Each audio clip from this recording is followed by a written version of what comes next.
Rizkiku ada di langit, bukan di tempat kerja. Belajar tawakal kepada putri 10 tahun. Hatim Al-Asam rahimahullahu ta'ala, salah seorang ulama besar kaum muslimin, teladan kesederhanaan dan tawakal. Hatim rahimahullah suatu hari berkata kepada istri dan 9 putrinya, bahwa ia akan pergi untuk menuntut ilmu. Istri dan putri-putrinya keberatan, karena siapa yang akan memberi mereka makan? Salah satu dari putri-putri itu berusia 10 tahun dan menghafal Al-Quran. Dia menenangkan semua.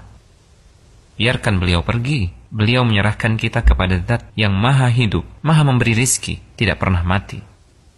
Hatim pun pergi. Hari itu berlalu, malam datang menjelang. Mereka mulai lapar, tapi tidak ada makanan.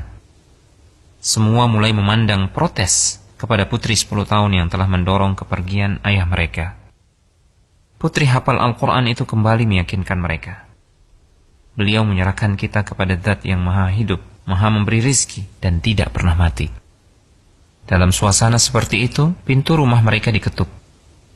Pintu dibuka, terlihat para penunggang kuda. Mereka bertanya, "Adakah air di rumah kalian?" Penghuni rumah menjawab, "Ya, kami memang tidak punya apa-apa kecuali air."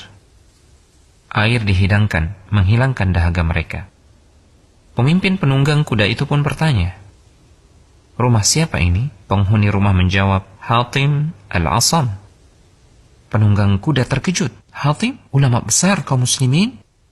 Penunggang kuda itu mengeluarkan sebuah kantong berisi uang dan dilemparkan ke dalam rumah. Dan berkata kepada para pengikutnya, "Siapa yang mencintai saya, lakukan seperti yang saya lakukan." Para penunggang kuda lainnya pun melemparkan kantong-kantong mereka yang berisi uang. Sampai pintu rumah sulit ditutup karena banyaknya kantong-kantong uang. Mereka kemudian pergi. Tahukah antum siapa pemimpin penunggang kuda itu? Ternyata dia adalah Abu Ja'far Al-Mansur, Amirul Mukminin. Kini giliran putri 10 tahun yang telah hafal Al-Quran itu memandangi ibu dan saudari-saudarinya. Dia memberikan pelajaran akidah yang sangat mahal sambil menangis. Dia berkata, "Jika satu pandangan makhluk bisa mencukupi kita, maka bagaimana jika yang memandang kita adalah Al-Khaliq? Terima kasih nak, kau telah mengingat kami yang dominasi kegelisahannya hanya urusan dunia. Hingga lupa ada Al-Hayyur Razzaq, hingga lupa jaminannya.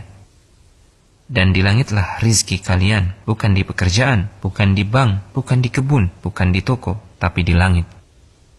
Hingga kami lupa tugas besar akhirat. Duhai Allah, janganlah engkau menjadikan dunia sebagai kegundahan terbesar kami." وَفِي السَّمَاءِ رِزْقُكُمْ وَمَا تُوعَدُونَ فَوَرَبِّ السَّمَاءِ وَالْأَرْضِ إِنَّهُ لَحَقٌّ مِثْلَ مَا أَنَّكُمْ تَنطِقُونَ